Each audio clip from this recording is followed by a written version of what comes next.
You a legend with us today, and I'm excited about it. Yes. So, Robert, I think that I should play a video first. I think you should too. And then after I play the video, then we're going to make a big introduction Right. and everything. I'm going to run around my seat.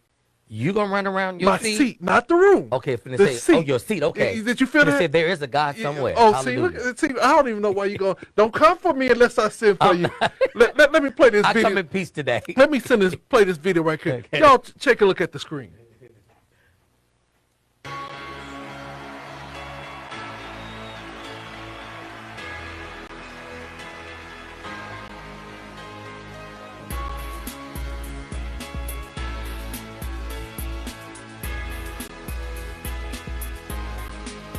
I love how they entered the blocks.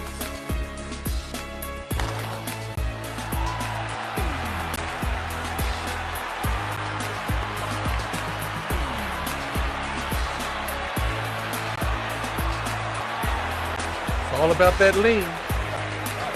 Yep. But look at the lean. The lean is nice. They tried, but she just leaned in for Jesus. Lean in, lean in. Yes, yes, yes. And look at that smile. Yes. Yes, yes, yes. So, Robert, I'm going to come back to you right Yeah. quick. Robert Earl Dean, Yes, sir. we just had to play that footage. So just tell us, who do we have with us today, my brother?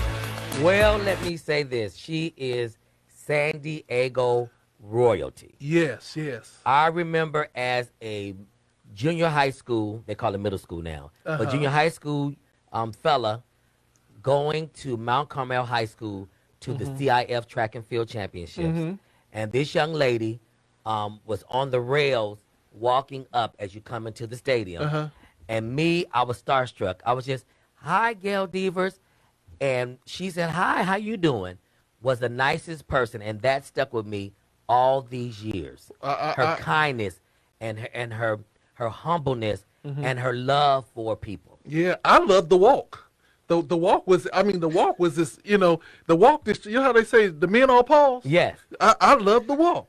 Yes. So let's just do a big introduction to our sister right now. Yes, this young lady hails from San Diego. She wasn't born here, but she lived here most of her life in her teenage years. And she attended Sweetwater High School, Soo High.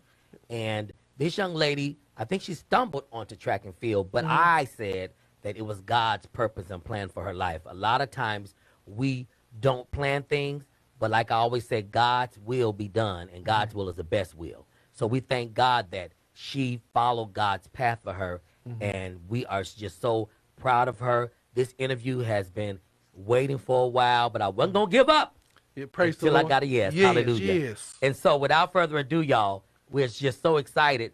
This is the one and only Miss Gail Devers. Welcome to the Wake Up Morning Show. Thank you. Welcome. Thank you. How are you guys this morning? We are so elated and blessed because you are just San Diego's own. We love you. We watch the world embrace you, but you belong to San Diego. Robert, I do, without a doubt. I'm going to say, I'm better now. Right. How you doing?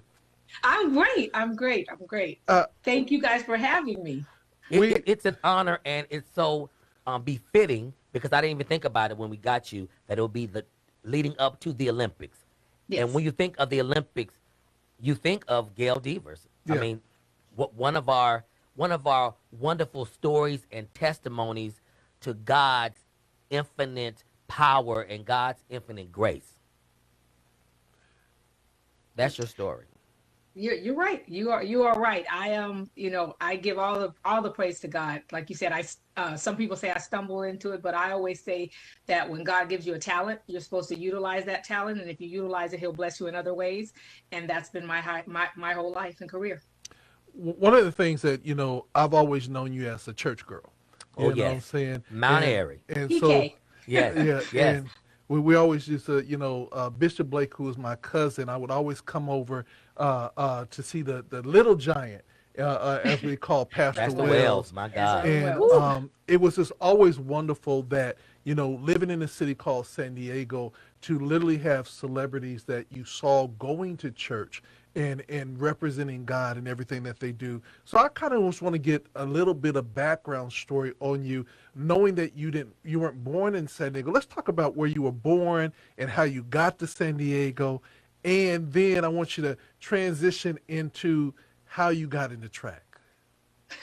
Okay, so I was born in Seattle, Washington, and I was raised in San Diego. So by the time I turned 2.5, we moved to San Diego, and my dad was in the Marines, so he had traveled around before and went to San Diego and fell in love with it. So when he went back and got my mom, they got married and they went around the country and ended up settling in San Diego. So along the way, had 2 kids in 2 different states. So I didn't compete when I was young. I mean, they have age group track and Right. field. I didn't do that. I actually did not start running or doing anything until I got to high school. And back then, like you said, we went to junior high school and we went to high school. High school for me was in the 10th grade, Right. not the 9th like it is now. Right. So I started when I was 15. And I only started because my brother, I always tell people he's bigger. He beat me up and said, "You're running," because he was playing football and doing different things. So he made me go out for cross country. I was like, "Oh, that's a lot." Wow, that is a lot. I was like, "That's a lot." So I went out for cross country, and I remember that first day I went out to practice. I was like, "Oh my gosh, this is ridiculous." Came back and I was like, "I'm not doing this anymore." And he was like, "Yes, you are." And drug me out of bed and like, "Let's go." Right. And then I just ended up having a love for it. It was like freedom when you're out there running. And so when track season started, I didn't want to run 2 miles. So I didn't want to run the mile. So the easiest thing, I was like, okay, a transition for me was the 800. So I started running the 800. And people were like, "Oh, for real?" That's I'm like, hard. I tell them the story. They're like, "Yeah." I'm like, I ran the 800 and I ended up that year running 211. So I ran 211.07 and came in, I forgot what place I came in at state, but ended up having the San Diego record for a while. Wow. So then each year somebody would suggest a different event as I'm out there on the track or somebody's doing something and I'm like, "Oh, I want to try," and I tried it, and the next meet I was in that event. So I went from 800, 400, kind of skipped over the 200. I may have run it once and got to the 100 and I'm like, "Oh, straight away I like this." Right. And kind of just stayed at the 100 and 100-meter hurdles, and I also did the 300 hurdles. So it was I always tell people it's never too late to start. Right. People are like, "Oh, my daughter, my son didn't start when they were young." I'm like, it doesn't matter. I didn't start till I was 15. I never got burnt out. Me running was always, like I always tell people, I have sticky notes all over the place. And it's what I do is I write my goals down. Yes. And then I sign them as like a contract that I'm signing, saying I'm committed, word is bond. Right. And this is what I'm going to do. And I ask for God's favor. I have, I used to take my Bible everywhere.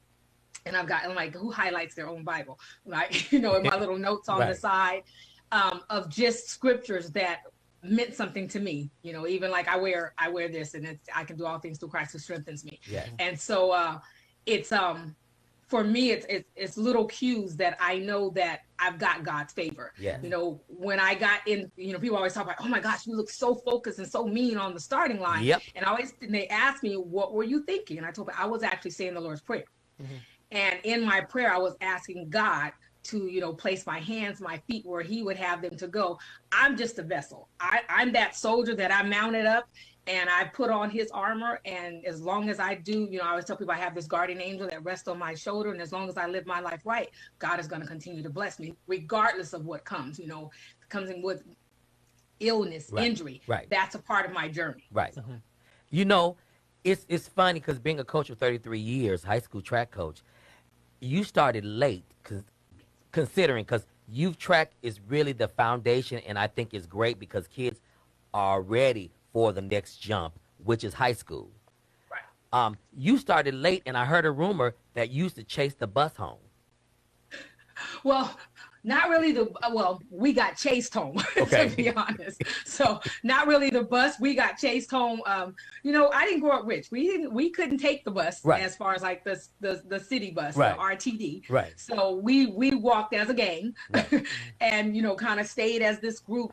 And back then, there was some kind of issues, I would say, at our high school, and they would let us know that, hey, we're going to keep you guys protected, or you guys leave out this way. Right. And so a lot of times we would run home. And I always tell people that's kind of how I got started, because it was like, I'm getting home safely today. Right, right. And so that's basically, we would beat the bus home, basically. Okay, that was a rumor we heard, that she used to beat the bus home. And cross country, I can only imagine, because that is torture. It's beautiful when people do it well, but when you're having to run it, because I ran it at Lincoln and I was the worst.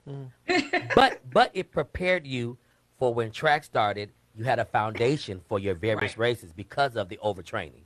Right. I was definitely in shape, and it was just about, honing in on the skills and the speed part of it. But I'll tell you, even at right before the pandemic, when I retired, I was like, I'm done. Right. My last race, I was 40. Right. But right before the pandemic started, I live in Atlanta, so we had the Olympic trials for the marathon here. Right. And so somebody had asked, challenge me. I'm like, oh, don't challenge.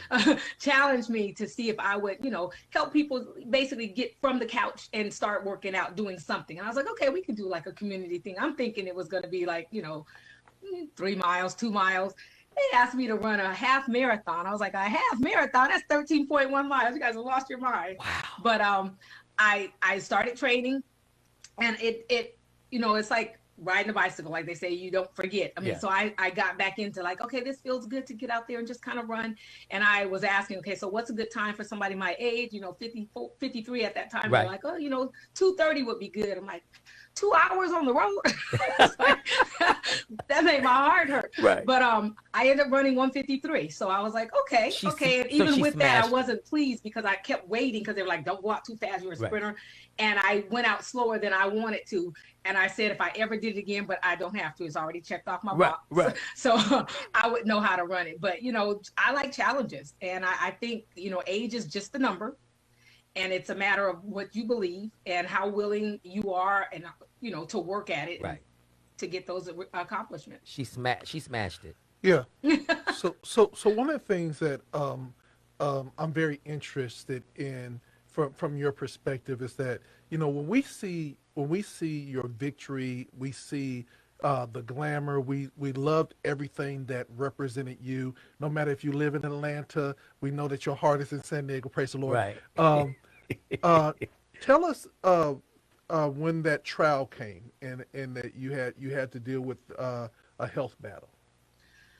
So I was my senior year in college. I was running very well. I had broken the American record in the hurdles. My time was like 12.61. So the statisticians were saying, oh, she's prime. She's great. When she gets to the Olympic Games in Seoul, Korea, she's going to do great. And so, that's what I thought too. Then all of a sudden, things kind of just started falling apart, and not knowing what's going on. I get to the Olympic trials, and I was trying to go for the 100 and the hurdles, and ended up having to pull out of the 100, because every race I was not going to make it. It was obvious. I was even in the world record race where Florence broke the world record, but it was obvious that something was going on with me.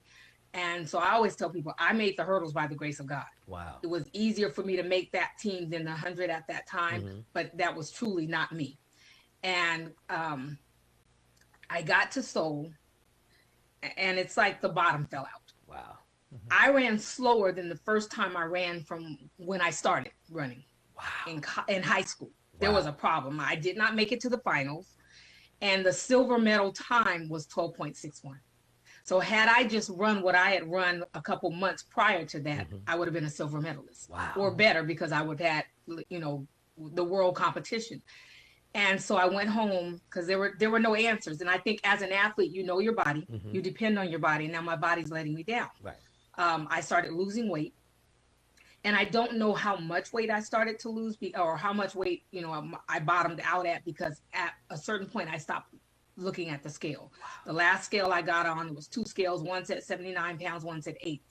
My normal running weight is 120. Wow. So that's a lot of weight to lose. Yes. I was going to the doctors, and they were like, well, maybe, you peaked too many times or something. I'm like, I don't think that's it, because I'm very detailed in what I do. And so, but you keep hearing this, and they're like, well, there's nothing. We've checked everything. There's nothing wrong with you. They start to make you feel like you're crazy. And I started having, like, in addition to the weight loss, I've cut my hair now, but at that time my hair started falling out, and there was no answer. I was never bald completely, but I was bald in spots. Wow. And just trying to go to the doctor and hope you get an answer, not getting an answer, it puts you in a dark spot. Yes. I mean, I covered my mirrors because I had like if you get a sore and then the sore turns into a scab, that scab starts to lift. I had that on my face, and where that lifted, there were like white spots, which looked like vitiligo on my hands and on my face. So I couldn't stand the person that was looking back at me. I've always had large eyes, but now they were crazy big. Wow. And the person, when I got up to brush my teeth or to wash my face, that was a skeletal of the person that I know as Gail Devers. Yes. And I always said, I just want to catch up to her. I got to catch up to Gail. This is not right. So I covered my mirrors. And you get to this point where you're in a dark spot, where you feel like the walls are closing in. And the only person, I had migraine headaches. I was constantly fatigued, but yet I couldn't sleep. I had insomnia. My heart palpitations, tremor, just everything. And, if I did go to sleep, people are like, oh my gosh, because my eyes didn't close. So I stopped going out because I didn't want to have to answer questions of people asking me what's wrong. And I'm like, have you gone to the doctor? Yes. Or what did the doctor say? They said there's nothing wrong. And it puts you in this hole. I always say it's like going into a hole and somebody like covering that hole, and you can, it's getting darker and darker. And the only one that you can put your trust in that I found was God. Wow. There was the sliver of light still. And you just hold on and find that inner strength to say, you know what? I'm going to be my own advocate for my own health, and I'm going to be relentless and keep pursuing it all. I remember writing on my little sticky notes, asking God, writing letters, asking for help. Jesus. Just help me find an answer.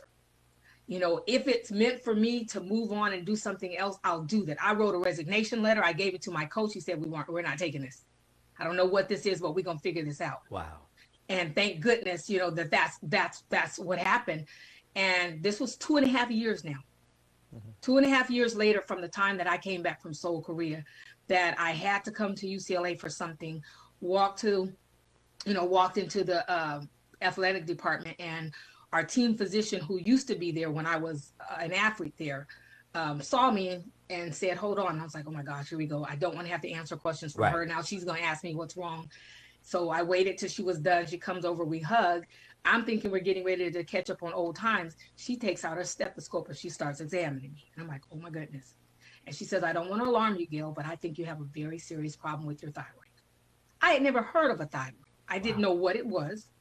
And so I had an appointment 2 days later, because it had got to the point where I was just going through my provider book saying, okay, this name looks okay. Let's see if he or she knows what they're talking about before they tell me that I'm crazy. And, she wrote down a test. I went in and I kind of tried to play on myself like, okay, am I going to wait till he tells me that there's nothing wrong? I'm sorry. And then whip out my paper and tell him, look, this is the test that I need to have. And that's what I said I was going to do. I sat there and the doctor came in. And I couldn't wait. I gave him my paper and he just looked at me and he was like, I don't need your paper. I can tell you're a walking thyroid disorder. And I just started crying because that was like my answer. That was finally my prayers were answered. Right. I thought I was going to go on and do other things and that I was a washed up athlete. And now, a couple of days after I said that prayer to God, he gave me an answer. Wow. And so it's, I tell people, you got to put your trust and you got to totally put your trust, and you may have to go through some things and it may be hard, but you got to keep finding that inner strength to make it. And, I went through, that now this is 1990, leading up. And then, I was under doctor's care. So I'm like, okay, it can't be any worse. I got this. But I have learned, Murphy's Law. Anything that can go wrong will go wrong. But like I said, I've got that guardian angel. And so the worst thing I went through with this was waking up one morning and having blisters on my feet. Wow. And obviously blisters, I'm like, okay, I went to a podiatrist to handle my feet and filled out the information saying, because I was under doctor's care. I went through radiation treatment for my Graves' disease, like radioactive iodine. And back then I actually drank it. I remember it looks like water, has no taste, but makes you sick as a dog. And the guy was like, you cannot throw this up or we have to start this whole process over again. That was a 2-week process. Wow. And so I wake up, I go to the podiatrist, and now this is like January, February. Go to a podiatrist, and at that time, my Graves' disease, was being monitored. It was doing okay. They thought that maybe 6 months and then I'd be fine. Now this is already after 6 months, so I'm obviously still dealing with some stuff. The podiatrist says this has nothing to do with your Graves' disease because you fill out the information. Mm-hmm. He says what you have is athlete's feet. I was like, oh no, I am not dirty. You're tripping, Right. And so he gives me these creams and tells me, you use these creams and you'll be fine. I go home, I'm using the creams. Now the creams aren't washing off, and so he had popped the blisters, and he said, oh my goodness, it's full of blood. I'm like, I could see that. So everywhere he popped turned into a sore, turned into a scab. Now all of a sudden my feet are swelling to the point that I can't put on my shoes anymore. Everywhere there's like a yellow, like clear yellow brown fluid. There is a pussy kind of something, and it had a stench that you could smell from across the room. So I couldn't put on shoes anymore. So I started wearing just like white socks. I'm like, okay, that's where I wore white socks, and got to the point where like a men's size 11, 12 like house shoe, my foot was too big, too wide to fit into that. And I was lucky this one day, my brother was at my house visiting. I got to the point I actually could not walk anymore. So I would stay in the room, in the bed, crawl to the restroom and get back in the bed. So this one day I went to the restroom, came back, and my knees started itching. I was like, okay, maybe it's new carpet, whatever. And then I just like started scratching, and about 5 to 7 minutes after I scratched, everywhere I scratched started bleeding. Wow. Like, no, this is not right. Jesus. Took me into the doctor, and they said, and I had an appointment because I was going in every 2 weeks to be monitored. So and it's something about Tuesdays and Thursdays. It was a Tuesday, and my appointment was on a Thursday to go back to my Graves' disease doctor. So I go in on this Tuesday, and they tell me, you're very fortunate. Had you waited, because I would have waited, to my next appointment. Had you waited, we probably would have had to amputate. Jesus. And I'm like, to hear those words, as an athlete, yes, that I've gone through all this, it's 2 years, 2.5 years, going on 3 years. And I was at least thinking I was going to be back on the track, and to hear those words, I remember in the hospital that night, just praying that, God, if you save my feet, I'll run till the wheels fall off. Yes. And, that I truly have mounted up. I remounted up in the Army, yes. And said that I'm here. And so I remember coming back. And so once that was done, I still couldn't put shoes on, but at least, things were getting better, because I remember I was able, like, if I take off look down at my sock, it's like red and pussy and all kinds of stuff, and I pull off my sock and my skin was coming off because that's how like moist it was. Yes. And so just coming back, I remember I get back out there on the track, and because I couldn't work, I couldn't put on shoes, so Bobby brought out a stationary bike. And while everybody else, was warming up, they'd warm up, I'd get on the bike and I'd warm up. Wow. They do speed work, I go faster. Wow. They cool down, I'd cool down and go slower, and I couldn't go in the weight room. So I always tell people, you don't have an excuse. So the pandemic was nothing, when they go in the weight room, and only if you're of a certain age do you remember that back in the day we had telephone books about this big, yep. The white pages and the yellow pages. I would strap them on with ace bandages on my hamstring and do hamstring curls. Wow. And do whatever I had to do because I needed to catch up to Gail. Right. I had those, my goals. I had to brush them off. They were a little dusty after 3 years, but I had to get back out there, and that was my way of doing it. And I remember 92, came back in 91, and because this was 91 now, came back for World Championships and ran in Japan. I ran, I think it was first time, because now, if you remember back then, they never even showed the women's 100-meter hurdles on television because there was not an American female that had ever made the final. Right. And so my goal, that was my other goal. I'm like, I want to break up the Eastern Europeans. My goal is to get out there and do what I got to do. And so I end up running 12.63. Wow. So I was like, okay, I'm catching Gail. Right. Not quite there, but I'm catching her. But I did break up the Eastern Europeans because I came in second. Right. And so everybody else went home because they were tired. I'm like, nope, I got to go to Europe. I got to run. I ended up running, and I ran, broke my American record and ran 12.48. And so I was like, okay, I've caught her. I'm good. And now things are going to, it can't be bad. I take medication every day because you have to have a thyroid to live. Yes. And, I'll take my medication every day in order to live. It's a small price to pay to have the quality of life that I have. And then I just kind of went on from there. So let me say this, Wow. because while you were going through your battle, Jesus. they had reached out to some of us preachers, and they had asked us to start praying. Jesus. And I remember the first time I saw you, and just tears began to flow, because I kept saying, Lord, we can't lose her. And Jesus. I know that so many of us young preachers were like saying, God, we can't lose her. And so many of us were praying for you. And when we saw the triumph, I think that we you know how they say you really know that God is real when you actually see him work and watch him move in lives. And so you have just been such an icon to all of us growing up. I'm 56 years old now. And I felt like we watched your story, and we prayed with you. One of the listeners just said, "Is there a book called Catch Up to Gail?" No, I have. That's a good one though. I have one called My Life and Story. Yes. Okay. It's called The Gail Deaver Story. My Life and Story Stronger, because my daughters came up with that, and they came up with what the cover looks like, and it was because everything that I've gone through in my life, I've learned that I'm stronger than I thought I was. Yes. When you feel like the walls are closing in on you and there's no way out, if you put your trust in God for real. People, my brother and I used to always play this game called Fall Back. It's like, okay, now I wouldn't do that with many people. Right. I'd fall back. I'm like, no, because you're going to let me drop. Him, I don't know. He probably would. But God, I know he won't. And that's what I learned. One of my favorite poems is Footprints in the Sand. Yeah. And, everybody who they know me, they're like, okay, that's Gail's. I'm like, you can't have it. That's mine. And it's because, I truly understand that journey of feeling like you're by yourself and wondering. It's like, okay, hey, there was two, now there's one, and he truly will carry you. If you put your trust in God and you live for him. I always tell people, I don't like running. And they're like, I know I don't like running. I didn't like running.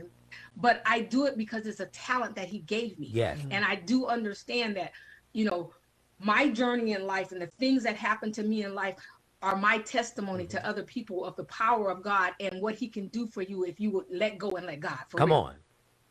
And that's where I've come from, and that's all I've ever known. You don't question people like, why? I don't ask why I had to go through my Graves' disease. When I look at my life, and if you go back and see what I always said I wanted to be a teacher. Doing it my way, I would have been in a classroom with 25, maybe 30 kids at this point. Right. But doing it God's way, I have the world as my classroom, and it's up to me what I'm able to say and what I want to say. I always tell people, everybody is a role model. Not just people you see on television. Yes. Everybody's a role model. It's up to you what you want them to show. Right. And what you want them to see. Somebody is always watching. And for me, I say I'm the same person, whether I'm at home or out. I just probably don't have on any shoes at home. Right. But I'm the same. And I know that God has blessed me. And the journey that I'm on, he put me on this path. When I run, he places my hands and my feet. He tells me where I'm supposed, and it's a testimony to other people to say, if you truly let go and you let God, don't try to do it on your own, because on your own you can do nothing but fail. Come on. With God, all things are possible. Yeah. And I truly believe that. And it doesn't matter age, it doesn't matter. It's about where you are in life, what you've set on your path, and what you believe in. And if you truly put your trust in God, all things that happen are happening for a reason. Now, it may not be the way you want it to be, but it's the way it's supposed to be. Right. When it's supposed to be. Yes. Let's talk about Bob Kersey, because a mutual friend of ours, we talk about you and him quite often, Miss Sheila Burrell. I was her assistant coach at San Diego State. Yes. And Bob would have you guys believe that you could run through a wall. Let's talk about his influence and how he's influencing Sydney and Allison Felix right now. Right. Bobby's crazy. Yes. And he's a kind of crazy that you love, though. Yes. Because, I remember when I first met him, because he did not recruit me. He wasn't at UCLA. I was recruited. I actually was recruited by a football coach because when I was at Sweetwater, coaches used to come to recruit the basketball players, football players. Yes. So they were recruiting James Primus. Okay, yes. And so Primus told them about me. Yes. And Homer Smith, he came, and that's basically how I got recruited. So when I first met Bobby, it was at the Junior Olympics. And Valerie Briscoe said, "Oh, Bobby wants to," and like to the point, I didn't know who Bob Kersey was. Right. I mean, you could have told me. I thought he was. I actually thought he was an older white gentleman. Right. That's what, I was like, okay, that sounds good. Right. No problem. So I meet him, and I'm like, okay, this man. He comes up, and when I met him, he was yelling at Jackie. She was doing the long jump. Right. And I was like, okay, this is going to be my coach. Fine. And so he tells me, he said, I think you have a lot of talent. So for me, I'm like, okay, that's what a coach is supposed to tell Always me. That's what they, they make you believe what you cannot do or whatever, right. But it's all good. But I'm not but I should have been from the show me state. Cause I'm like, okay, I'm gonna prove you wrong. I'm gonna do everything you say do. And if it's wrong, I'm coming back to talk to you. So, he told me, he said, I think you're a diamond in the rough. You're really rough, but I think you're a diamond in the rough. I'm like, okay, so we're gonna be chiseling some stuff. And so my first meet was called the Pepsi meet, not the Pepsi meet. I'm sorry, what the meet we had? It was a meet at UCLA, and so came to the meet. And I was like, I was 17 years old, and I'm running against Olympians, former Olympians. Wow! And so we were getting ready to get in the blocks. This man, they were like sweats off. I mean, like literally getting ready to take your sweats off and get the blocks. And he's like, Gail. I'm like, okay, where's this? So I'm looking in the middle of the race before it started. At the beginning of the race, absolutely. Now I told you he's crazy. Wow. At the beginning of the race, so he's like, Gail. I'm like, okay, here. So he wanted me to come to him, and I'm like, okay. So I jogged down to him, and he's like, I just wanted to tell you, don't choke. And he walks away. I'm like, this man is crazy. That is crazy. So I'm like, I got, jogged back to the line, but the whole time I'm like, this man has lost his mind. Right. And I'm like, I'm mad now. I'm like, okay, take off my sweats, get in the blocks. And I run the race. It's my 100-meter hurdle race. Run the race. I win the race. And I didn't take a victory lap. I didn't do anything. I didn't even remember all that. I don't even remember the race. Right. I just remember I won the race. And as soon as I was done, I made a beeline to Bobby. And I said, I just want to tell you something. I may mess up, but I never choke. And I walked away. He said, that's all I needed to hear. Later on, we talked about it. Right. He said, I need your head to be more thinking about, I'm mad at him and I'm going to show him than thinking about these people that I'm running against and the accolades that they have. Psychology. That's Bobby.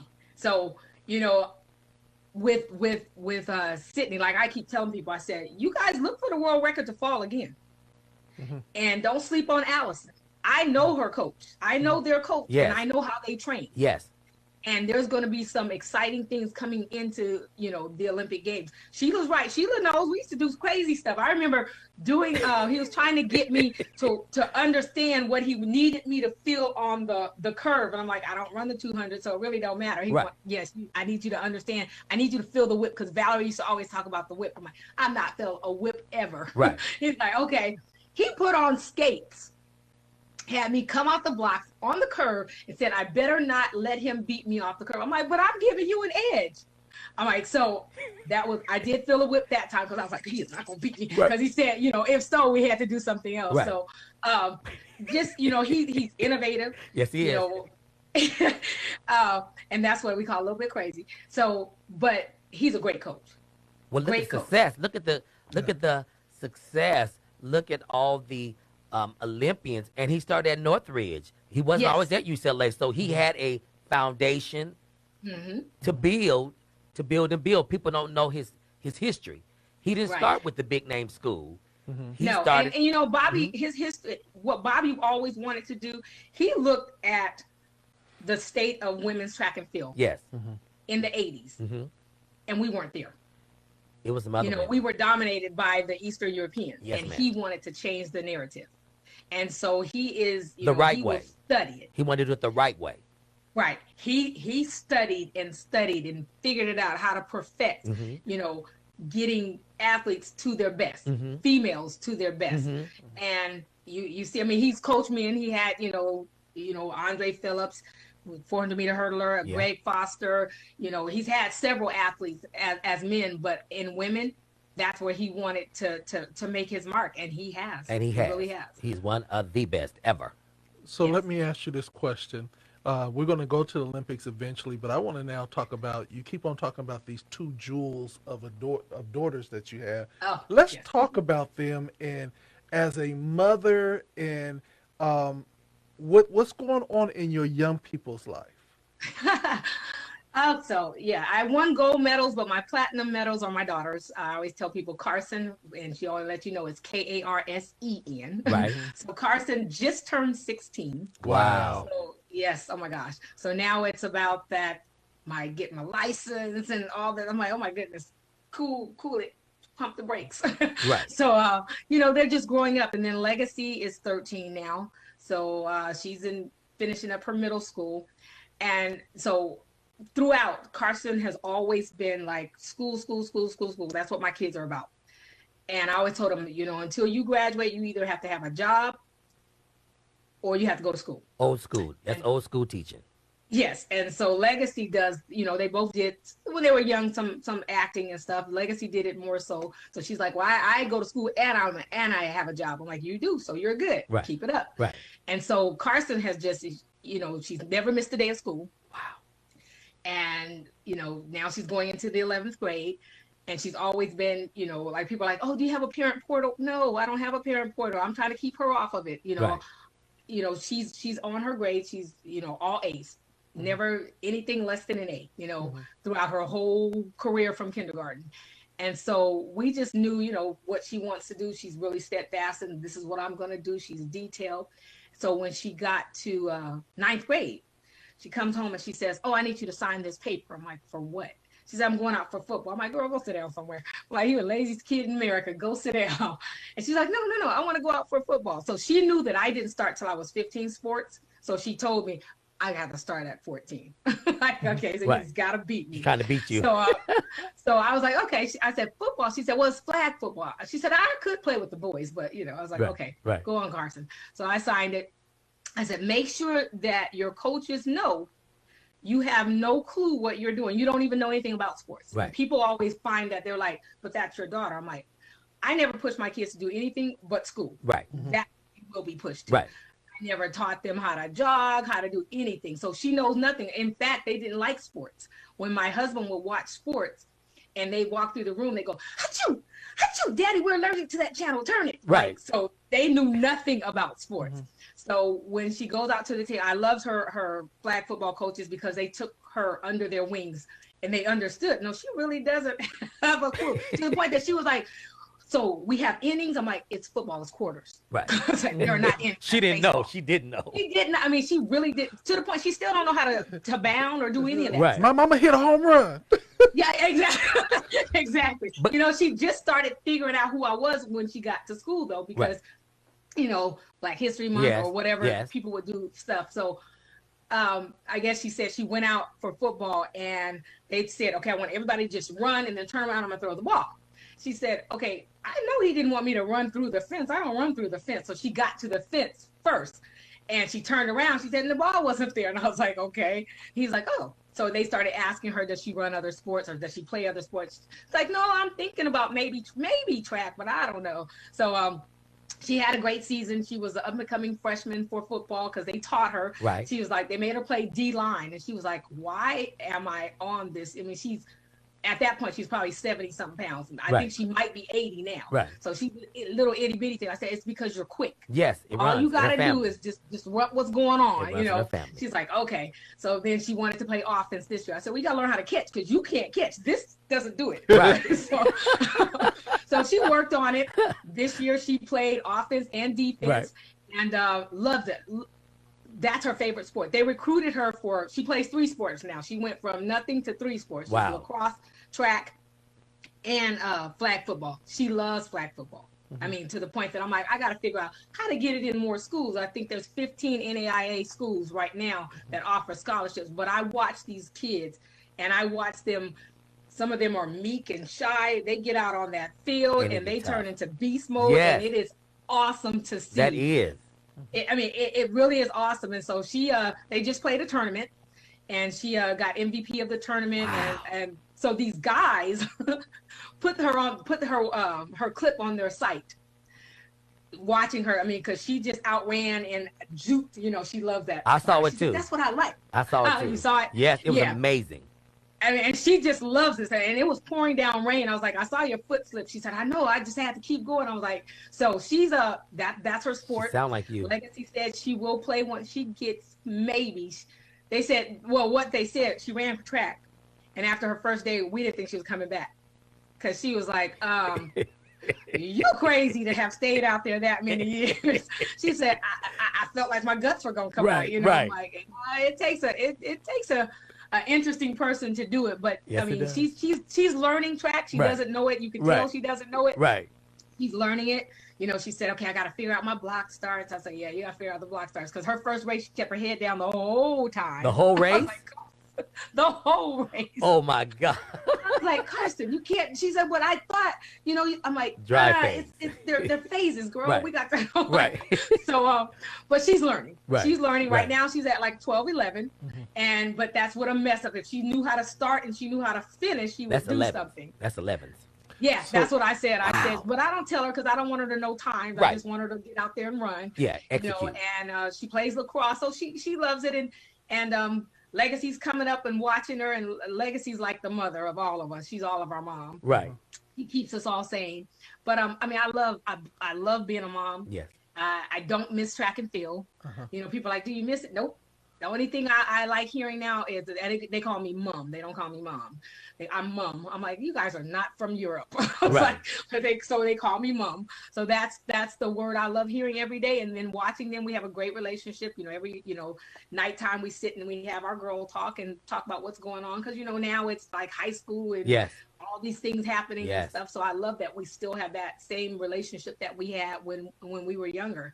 And So let me ask you this question. Even though you're mom and you have the family and everything, you are still Gail Devers. How is it when you go out in life? How do you manage the stardom still, and how does your family manage it? They're so used to it that it's like, because their last name is Phillips. I kept Devers. Right. Because my husband was like, that's who you are. Right. I was like, okay, we're good. And so we'll go out and people was like, and they'll have a conversation. They know me. They're like, okay, I'll watch them. They're all posted up because they're like, she talks to everybody. And she's so nice. Yes, you are. I'm like, do I? They're like, yeah, you talk to everybody for a long time. So they're fine with it. They just know that that's just me, and I'm not going to ever change who I am for anyone. So Right. And your brother was a bodybuilder. I remember I was watching on TV, and I was like, he was killing them.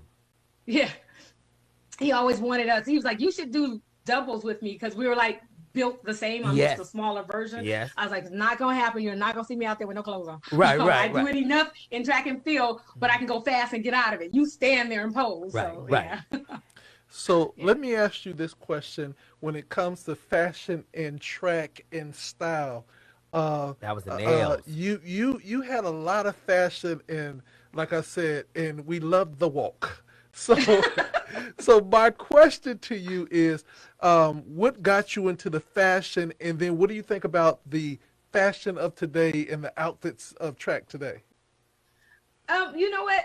As far as for me, I always tell people when you look good, you feel good. And when you feel good, it gives you that confidence to perform. Yes, it does. And, track and field, it's an individual sport, but you still are performing for your fans. That's right. You want to give them an exciting race. And so for me, it was just about me. I had nails when I was in high school. I used to bite my nails, like crazy bite my nails. And my dad, who is a minister, decided he was, the hot sauce. None of that stuff Yes. worked. I was like, oh, that's good. Right. So You got some chicken? Right. Exactly. We had some Right, with it. right, So he decided to appeal to my, my competitive nature. right. So we made a bet for a month that he would grow one nail, and whoever's nails were the longest by the end of the month, I don't even remember what the prize was. But I was like, there's no way. First of all, that don't look good on Pastor Devers. Right. Reverend Devers, that don't look good. So Right. I'm going to make sure that I beat you. Because my mom had long nails. And once I decided to stop eating them and find other things to do, Right. my nails started growing. So I remember when Bobby first, he said, "Oh gosh, not another one." Right. When he first met me, because he coached Florence. Florence, yes. And he said, "I'm gonna let you know that if you can't run with those nails on, you got to take them off." I'm like, these are not Lee press-ons, these are Gail's nails. Right. So that's not going to work. Gail's nails. I said, I I said they grow inch by inch, so it's okay. Right. I crochet, I type, I whatever. Right. And so the only thing that I had to change, even with my nails, was getting in the blocks. Mm-hmm. And because Yep. my nails, when they get to be a certain length, they start curling. Yes. And so I got it on my knuckles Sure instead did. of, on my fingertips. Mm-hmm. And that was it. I always felt like I had a better start that way. Yes. And so that was the only thing. And then when I ran the relay, most of the times I would tape my fingernails up with white. So Christy or whoever was coming in to me, you see the target, put Right. it in between. Right. No, we're not going to have no issues. Right. So other than that, that was just me, and I liked what I did.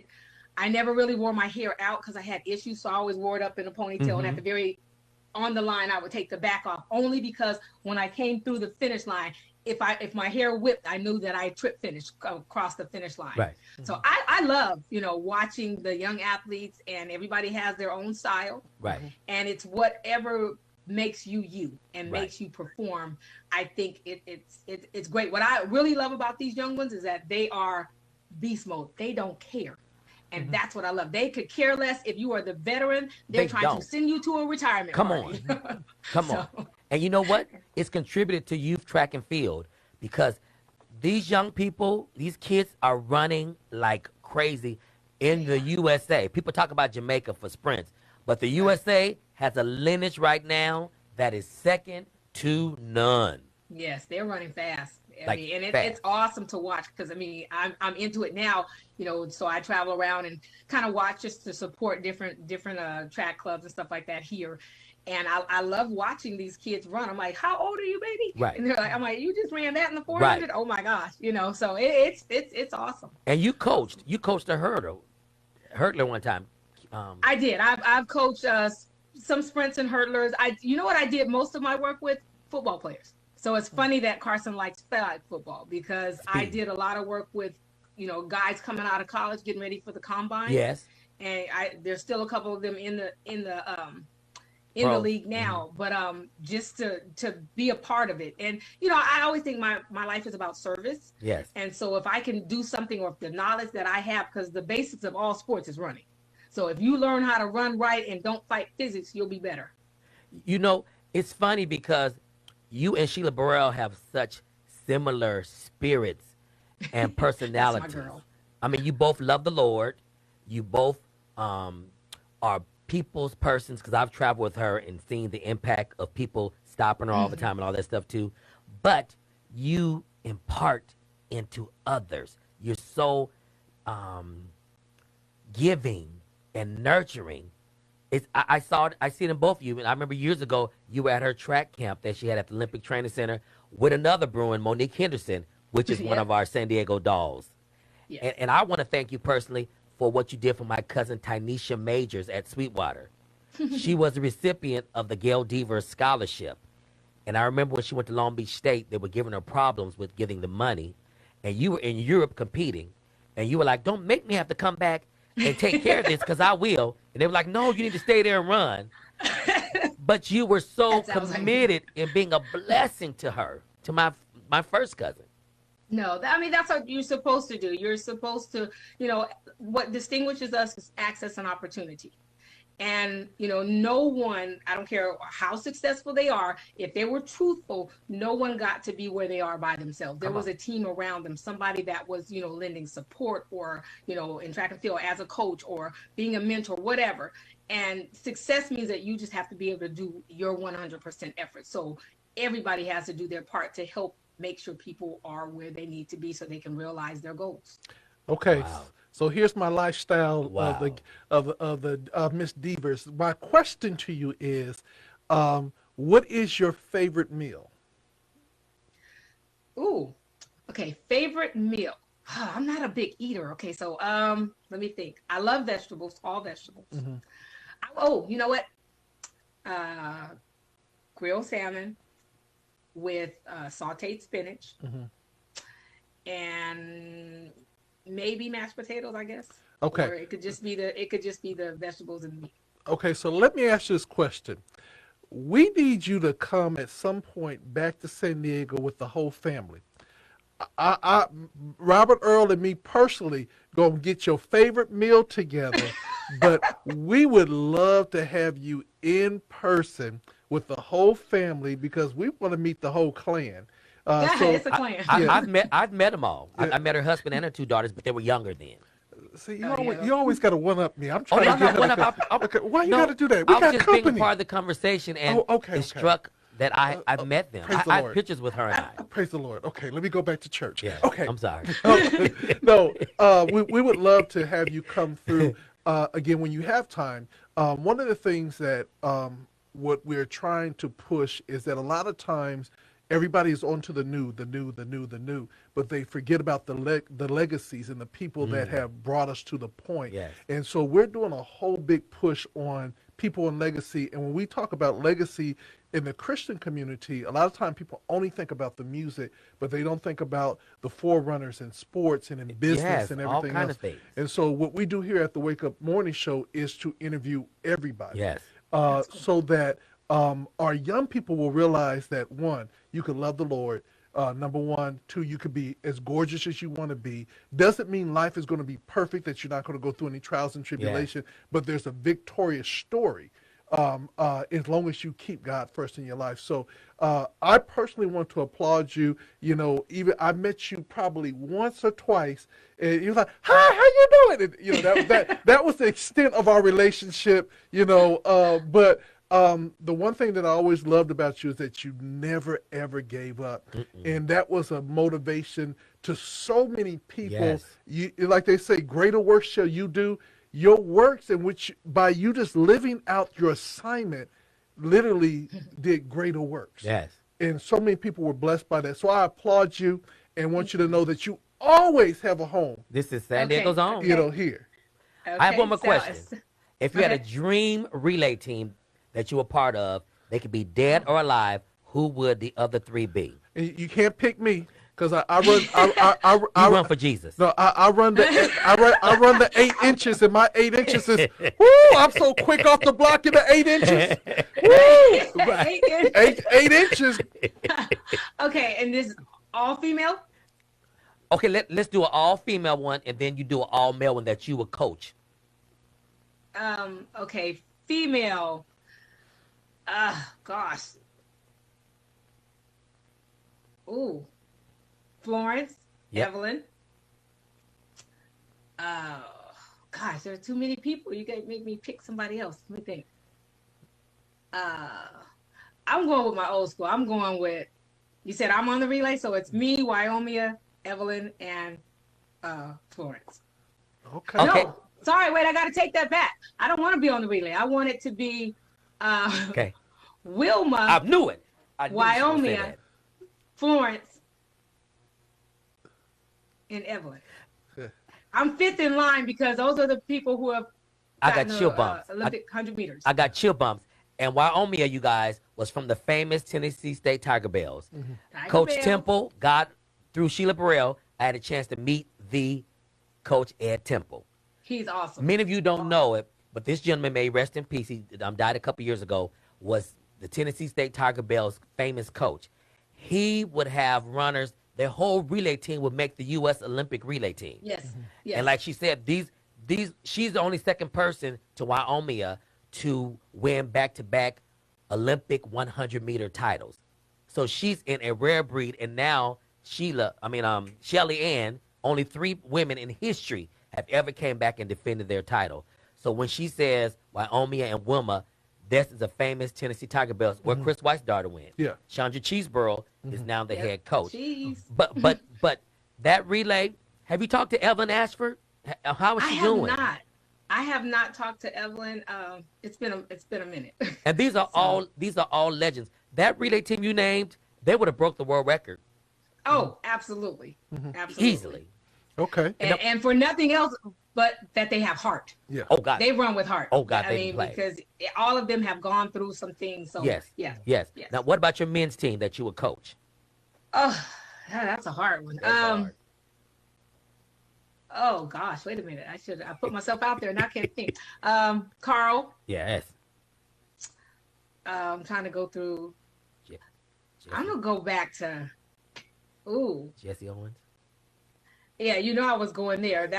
He's my anchor. That's a helper. So we got Jesse, we've got Carl, Mhm. we've got trying to go and see through. Right. Let me think. The eras. I know. I would help you if it was the 8 inches, but I I was gonna say you guys could help me out. You know Okay, me see, hanging. I can help her. Okay. Okay, Who so would you say? you said Carl. You said Jesse. Would you go with Amari's Green, maybe? Oh, absolutely. We need some fire. Yes. Yeah, he yes. is fire. That's 3. Okay. Need some Okay. burner shoes. Okay, let's think. We need a. Somebody need said somebody else. Justin. Justin Because he's Gatlin, consistent. Coleman. Christian Coleman. Oh my gosh, yeah. So wait. We got to have alternates. So we You got have to get alternates. at least Right, 6. right. Let's get 6 people. She's thinking so we track. got Carl. Yes. We've got Jesse. We've got Maurice. We don't want 4 we got, runners. what did we say? Coleman. Got Christian, got Justin, and I'm gonna go with Leroy Burrell. Yes, ma'am. I was finna say the same thing. Yes, I'm ma'am. going with Leroy. Yes. And him and Carl Lewis are coaches at the University of Houston, and Yes. they got them boys running. Yes, yes. So, Yes. in speaking on running Yes. and men running, Yes. how did your husband catch you? You know what? We were business partners and we were like best friends. Yep. And I always tell people, I married my best friend. People look to, okay, who is it that God is, and if you do it your way, you'd be like, oh yeah, he's cute, all this. And that may not be who you're supposed to be. I said, you marry your best friend, that person is there for you through thick and thin. Yes, ma'am. They're going to be honest with you. They're going to say, Gail, no. Mhm. And so from day one, it's always been the same. We've just been friends and we'll forever be friends. I mean, my daughter's friends, they're like, your mom and dad are funny. They're just got a funny relationship. I'm like, because we're just friends. Right. Well, And he's very nice, so he Yeah. compliments her. that being said, we could talk to you all day. So many track aficionados and Yes. coaches are on Dakola Muhammad. I just call her Cola. You know what I'm saying? Because Yes. she the real thing. Yeah. There you go. She's a Morris Tiger. Yeah. Yeah. Hey, Morris. And so many people are chiming in at this point. We want to personally thank you for giving us Oh, the my God. time. This has probably been the highlight of some of our interviews that we've done. And I want to say that you look amazing. She looks the same. Definitely the same. We're really excited about the story of your family, and I wanted to see more movies. I want to see more of you speaking and knowing how we can promote the things that you're doing, because you still have great impact, and we watch you have great impact, and we just want to be a part of the story. She has a new video of her running, and those are her daughters cheering her on. Oh, The one coming with out the Sydney. block. It is incredible. Yeah. Oh my God, you guys need to go see it. What company is that? Oh, we were it's called Redline. We're just in there. I train some kids out of there sometimes. So I was like, just get the blocks. Let me just show you what you're supposed to be doing, and I don't know how many, I always tell you say you got 8 inches. I said, I may have a couple more steps on Carson, and I'm gonna leave her alone too. Right, but it was incredible because Sydney is in that, and it's a video where you're by your house talking to the girls. You take off running, you jump over a garbage can. Oh, I know what you're talking. Okay, Amazing. that's actually so. At my age now, I was like, okay, you know what? I never took vitamins or anything just because nothing's gonna ever come up. Right. And I didn't trust anything. Right. So there's a company called Thorn that I actually trust now, and it's because of their process of how they make it. I mean, they clean the water is filtered before they. I mean, it's just a whole process Right. that I'm like, okay. And if you go on their website, it's you know, you could take quizzes to figure out where you are in your life, to figure out what you think you may need, and it gives you suggestions. So we had a ball. You know, the girls were in the commercial Yes. with me, and it's just where I am in my life and what I want to do. You know, I try to stay active. You know, they laugh at me because I ride my bike. So I'm riding my bike, like, you know, that's a new thing. They're like, why do you ride your bike? One of my neighbors are like, you're not running? Because they all saw me when I was training for the half. And they're like, you're riding a bike now? I said, I think a bike is a little better than running right now. So I switch off. So, Right. but I'm still, my kids say I'm the overdoer because I rode for like 18 miles. I'm like, okay, it's just cool. I was just riding. So it was like, Wow. so at my point, at where I am in life, I just want to stay, you know, healthy, and I want to age gracefully. Right. You know, my grandmother was 98. And I think I'm probably going to go to 100. So Right. I want to be fit. So I've started on a regimen that keeps me healthy. And Thorne is who I trust, you know. So, and then so this month also, with it being Graves' Disease Awareness Month, I've partnered with a company, Horizon Therapeutics, to just make sure that we get the word out, letting people know, because 30 years later, I'm still having some effects from my Graves' disease. And I just found out that 50% of people who have Graves' disease will develop something called thyroid eye disease, which is what I have. And I thought these symptoms were just residual effects of my Graves' disease, and Right. they're not. So, I mean, I'm constantly with eye drops, Right. because usually my eyes are really, really red. Right. And so I'm just trying to do what I can, you know, now that we're opened up a little bit. You know, I do plan on coming back to San Diego. I want to do some things in San Diego. San Diego is always my home, regardless of where my head lays at Right. nighttime. That's my heart is in San Diego. And I appreciate all the love and the hugs and the prayers that I've gotten throughout the year. I knew no matter what Olympic Games or World Championships I was in, San Diego found me. And they always, and something came to the village or wherever, you know, the coaches said that this came and it was from someone in San Diego. Wow. And so, you know, I love and appreciate you guys for always being there and supporting me. And we're going to come back and do some things. Hey, we're next trying to year, figure out some let's stuff. let's do something in conjunction with the Graves' Disease Month next year. Do a big Oh. event where she comes. It could be a gospel concert where she's a guest speaker, something of that nature. Yes. That would be cool. That Whatever- would be cool. Or start a Whatever- foundation in her name. Yeah, whatever you would like to do, we're going to be here for you. As long as the Lord keeps us here, we're going to be here. Yes. And we're excited about it. And we're excited because it's just so many things that you have done and Yes. that you can share with more people. And just to bring the awareness to Graves' disease and how people can go through it, you are a living testimony. So I again want to say thank you so Thank much. you, thank you, thank you. And tell the father of your children, thank him for loving you and Yes, being your and being best good to friend. you, yes. And tell your daughters, tell them we see them. We see them. Yes. and tell her family in San Diego, they already got the love, Yes. and we're gonna continue to be here for you. Robert, any last words? And pick her book up. Yes. She came here a couple years ago to Sweetwater when she was doing Hell a yeah. book tour.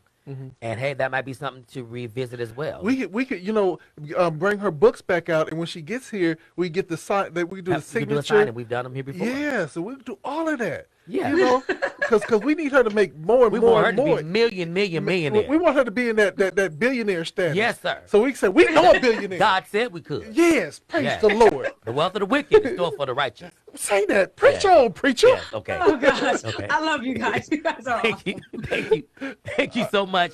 And we'll make sure you get a copy of this interview.